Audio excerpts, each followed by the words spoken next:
This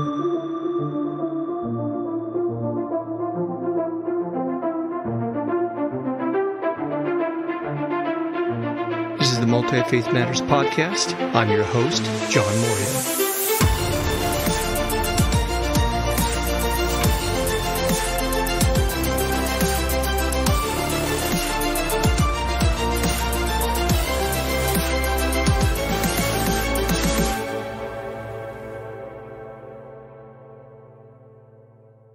Well, this is the podcast for Multi-Faith Matters, and I am the host, John Moorhead. And today I am privileged to have as a guest on the podcast, Kalpana Jain. And I think I pronounced that correctly. Can you help me there? She's shaking her head, yes? Okay. That's absolutely right. Thank you, John. I have a little bio here, and folks can look in the program notes and click on the link for a more extensive bio at our website and see further examples of her work. She is a longtime investigative journalist who worked at the Times of India for many years. She reported on India's ailing public health system and many other social justice issues. Her reports led to the resignation of a minister for health. She studied gender and religion and holds a master's in theological studies from Harvard Divinity School and a master's in public administration from the Harvard Kennedy School. She has worked as a writer and researcher at Harvard. Her case study on modern-day slavery in India and a woman's fight against it is part of a Harvard course, and her book on the AIDS epidemic in India, published by Penguin, is part of the curriculum at many Indian universities. And today she's going to be discussing Jainism. Welcome to the podcast. Thank you so much, John. As I mentioned before we started recording, I came across something that you wrote. You write a lot of things. I enjoy your writing, and you had published an article at Religion News Service titled Burning Karma. The Jains' late summer holy season focuses on purifying the soul. And you mentioned in there that in America, you run into a lot of people and you have to do a lot of explaining about what Jainism is all about. And so we're glad to have you here to do that, because I know it's one of those traditions that I probably know the least of. Which is saying something, because I study a lot of more obscure kinds of religious traditions. But let's begin on a personal note. Can you share a little bit about your background? Were you raised in Jainism?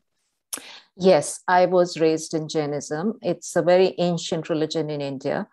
Some would say, older than what you see today's practice of Hinduism, because Hinduism also goes back to the Vedic tradition, which is thousands of years old. So Jainism and Buddhism are two very ancient religions of India. And over a period of time, the number of Jains dwindled, not as much in India, but in the US, of course. I mean, in India also, I would say they're a minority. Though many would just see them as part of, a lot of let me say, there's a lot of religious fluidity also in India. So the Jains would also join with Hinduism. They don't see many things are not practiced separately. So it's in India, it's an interesting sort of a mix of how it's practiced. But yes, you're right. When I moved to the United States, it's like people didn't know who the Jains were. People do know the Buddhists, but they don't know the Jains. Now, what are the origins of Jainism? You mentioned that it's older than Hinduism. And if I heard you correctly, you say it should not be understood as part of the Vedic tradition. So what are its origins, and what family of religion would we, how scholars kind of look at different religious streams, right? Where would we place that? So this is an ascetic faith. Both Buddhism and Jainism are believed to be ascetic faiths. The origins really go back, as the Jains believe, thousands and thousands of years ago, with the first who are called Tirthankaras. Now, these are really different from prophets, but one way to understand, maybe for a Western audience, is to understand them as prophets. So Rishabdeva was the first Tirthankara. That really means that he's worshipped. It's very complex, because I can't say he's God, but then Jains would still worship him as the first Tirthankara or ford maker who crossed into being attaining nirvana. That is liberation from the cycle of birth and deaths, which you would probably know, in Hindu belief and in Jain beliefs, The belief is that life continues. Even after death, the soul takes multiple births, rebirths. And the idea is to, at some point of time, liberate yourself from this cycle of birth and rebirth. And that's what's considered what in Christian terminology would be called salvation. Okay.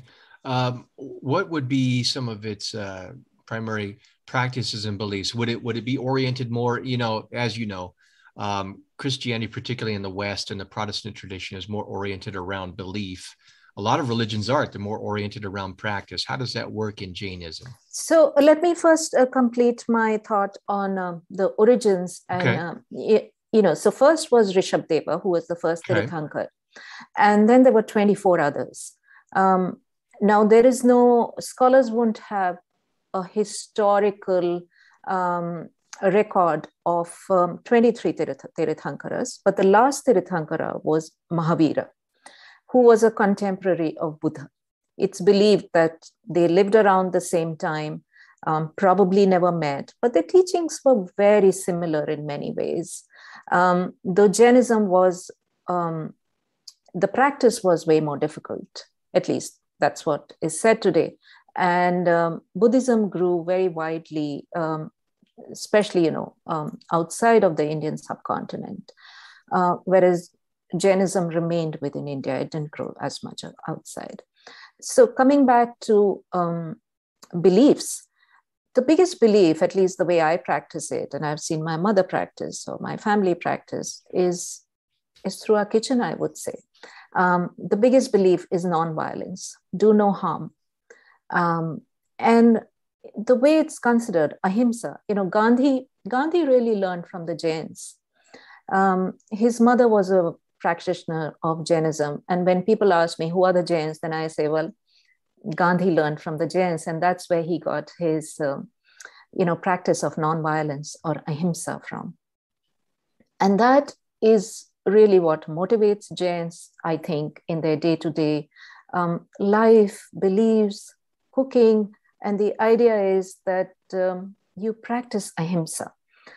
Now, the practice of Ahimsa is, as I understand from my own practice, very difficult because you end up hurting people. And, the goal is that you cause no harm. You don't want to hurt. You don't want to lie. So it's an extreme practice in that way. And also the idea is that eating, just consuming food by itself is an act of violence in a way. You are eating, even if it's plants, you are eating them. So just consuming them is an act of violence. So how do you reduce that violence? You can't stop eating, but how do you reduce that violence? So in Jainism, the bigger animals, of course, are sentient beings, living beings, but even the plants and lower forms are considered to be sentient beings. So the practice then is, how do you become more considerate towards those sentient beings? And you don't take more than what you need. And how can you reduce that harm that you're causing? So for my mother, for instance, and I haven't given it up, my mother gave up eating potatoes. Now, why potatoes? Because that's where the food of the plant is stored. So you don't want to take away the root, the food of the plant. So she switched to other foods, but that was like her practice. As she got older, she brought in various other practices as part of this belief. She wouldn't eat after dark. And that is because the fear or the belief is that as, later in the evening, there may be more invisible organisms that might enter your mouth, your food. So you don't want to do that. So that's the kind of practice where you're recognizing that you're sharing this earth with a lot of other beings and organisms. Some you can see and some you can't see, or some are just too minute that might be crushed under your feet. So you want to be careful about that. You just want to recognize that you share this earth with others and you don't want to cause harm. So that's the practice. I hope I managed to explain that. Yes. Are there temples associated with it? Or is it home altars? How does that play out? Yes, there are temples associated with it. So I talked about the 24 Tirthankaras. Now, those are, you know, the word gods in Hinduism is slightly different because gods are considered active. So if you see any Hindu temple or Hindu icons or deities, they are sort of in poses where they show them, you know, with their hands, you know, in a sort of a movement. Whereas the Jain Tirthankaras are in a meditative pose. It is believed that they've gone into a universe where they live as completely pure spirits and they cannot be accessed. So they're not listening to your prayers. So you go and pray to them so you can aspire to be like them, to have their, you know, very, very highly refined qualities of what it means to, you know, for that kind of extreme asceticism and penance and what it takes to be that. So yes, there are temples, they're beautiful Jain temples and very ancient Jain temples all over India. One unique feature of Jain temples is, other than the deities, they're very, very peaceful places, the Jain temples. I love going there. And one very unique feature from very ancient architecture is the ceilings. They're so ornate and they're so beautiful. So when I travel around, I like to go into ancient Jain temples also as a way to admire the architecture. Ajanta and Ellora is another place in India. You know, these are ancient caves where the first temple architecture started in central India. And I've been there, and that's where some of the earliest Jain cave temples are situated. So the earliest architecture that you see of Jain temples. And then, yes, they're all over India. And they're here in the United States too. Well, where might some temples, Jain temples be, so that folks can have an idea? Well, I live in Massachusetts, in Boston, and the closest temple near my place is in Norwood. But there are others. I know there is one in Las Vegas. And it's very interesting that, you know, for the diaspora, the Indian community, the differences that might exist in India kind of go away when they're here. It's one big diaspora. So there are temples which are both Hindu and Jain temples combined. So you'll find the Hindu deities as well as the Jain deities in one temple, which would be unheard of in India. And the other is that even within Jainism, there are two sects, the Gambaras and the Shwitambras. The difference being that in the Gambara sect, the monks, they do not wear any clothes. And that's an extreme form of penance, whether it be, you know, it's extreme cold, it's extreme heat, because they've given up any attachment to the world. And these are male monks, by the way, women do. Whereas Shwitambras have a different theology and they wear white.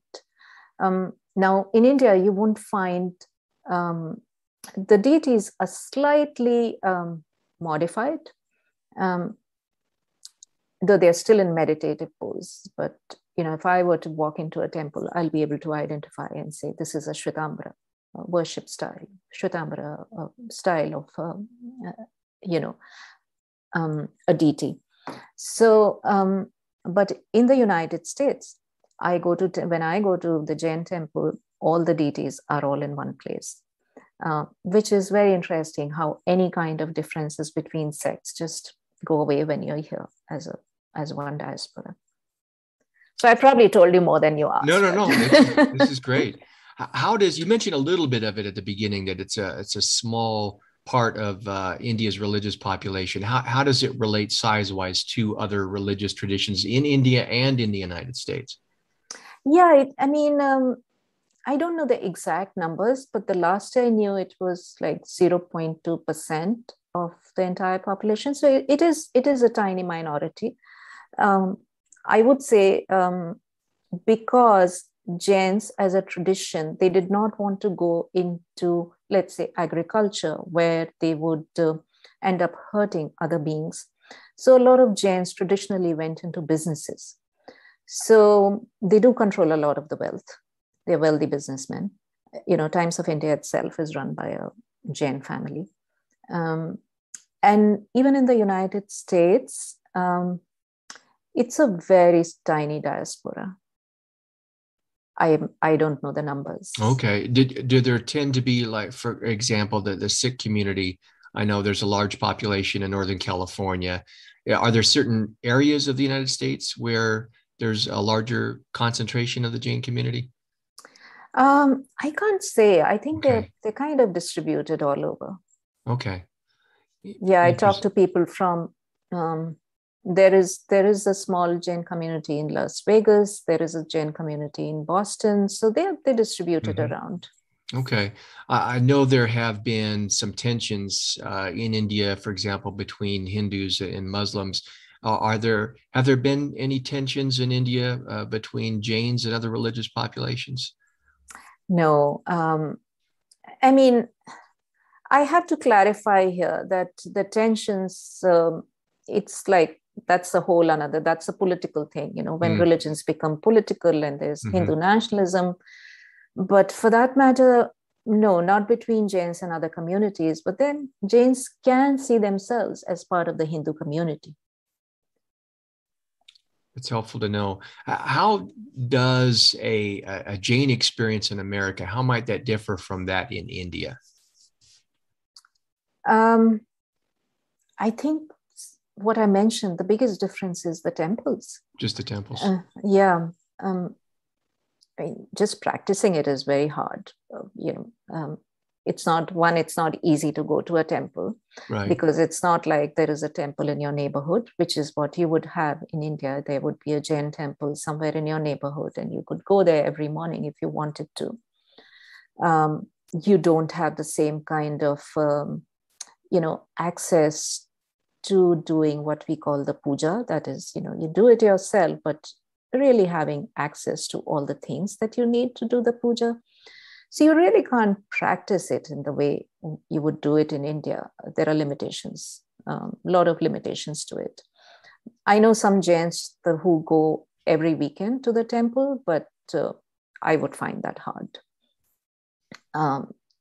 Walking to your temple, which is what you could do in India, is a whole different thing than, driving to Norwood on a weekend. So it's just hard. And then the difference in the temple, as I mentioned, which is actually quite nice, to see that there are no sectarian divisions here in the United States.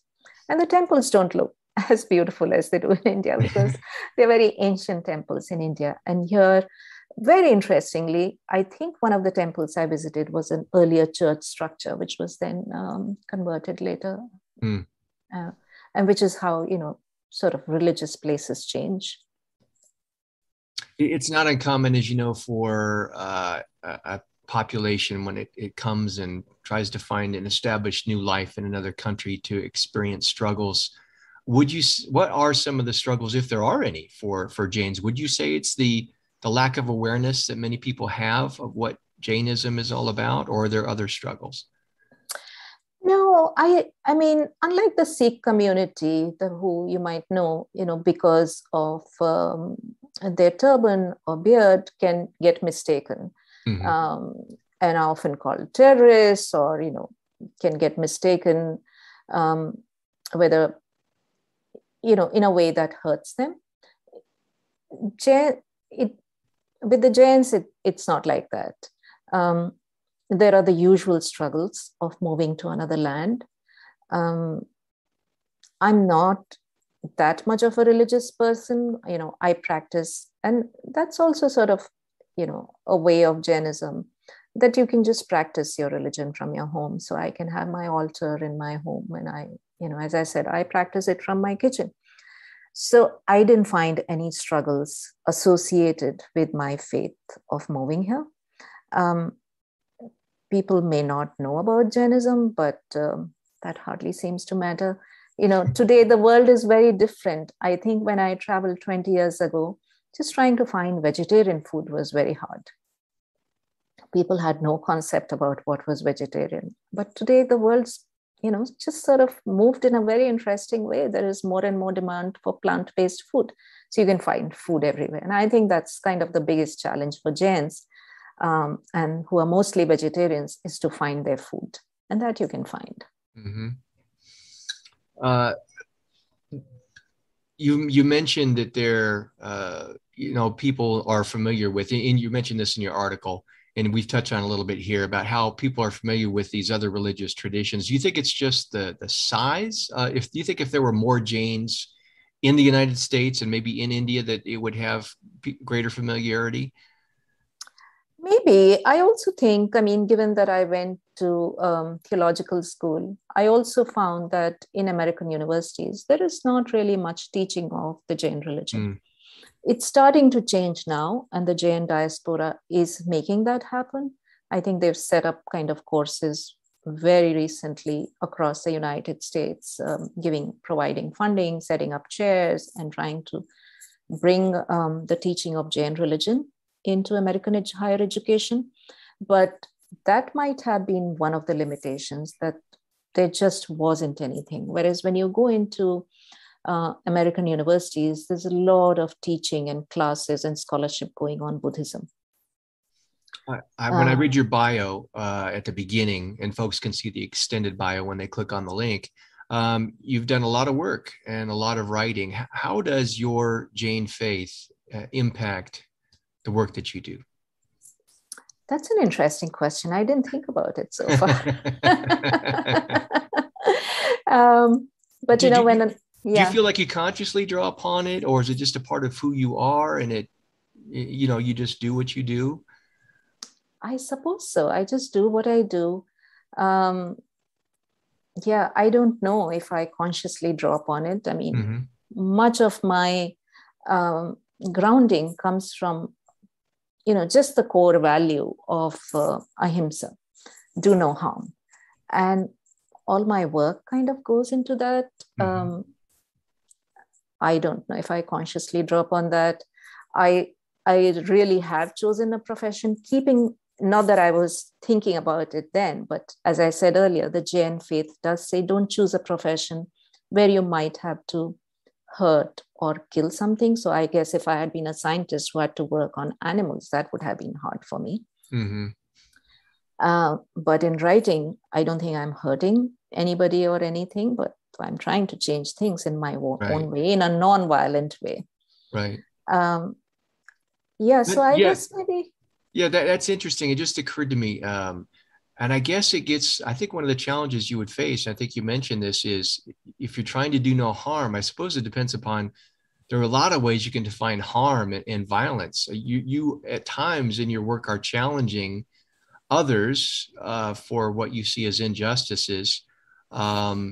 So is there room within your understanding of do no harm for someone may perceive harm and you're trying to correct an injustice, but it's, everyone's going to define harm differently. Somebody who might strongly disagree with you and be doing what you would consider an injustice, they would say you're harming them.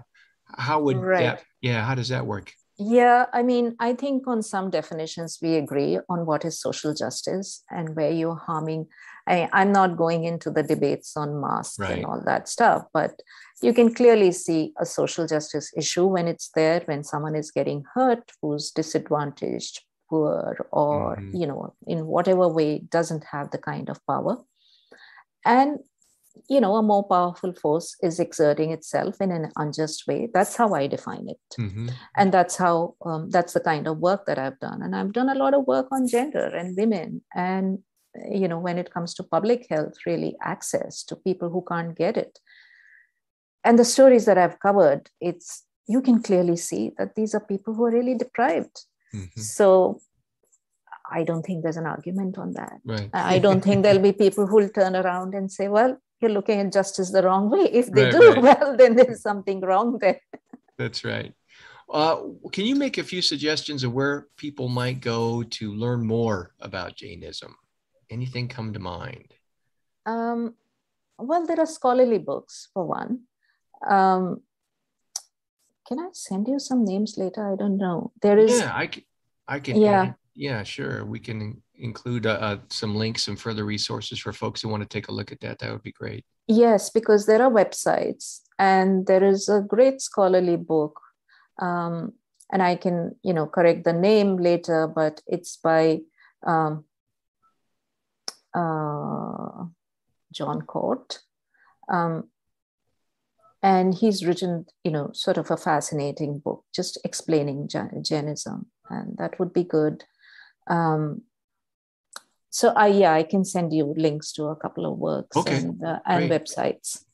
Fantastic. We will include that in the program notes as well, so folks can just use our conversation as just a very brief introduction to a fascinating and deep and rich religious tradition. So Kalpana Jain, I thank you so much for being on the program. Thank you so much. Thank you for giving me this opportunity to talk about this faith, which I actually, is dear to my heart for what it teaches me in terms of values. Well, thank you. Thank you for responding to somebody you didn't know who just saw an article of yours and wanted to have you on the program. So it's very much appreciated. Thank you. You have a great day. You too.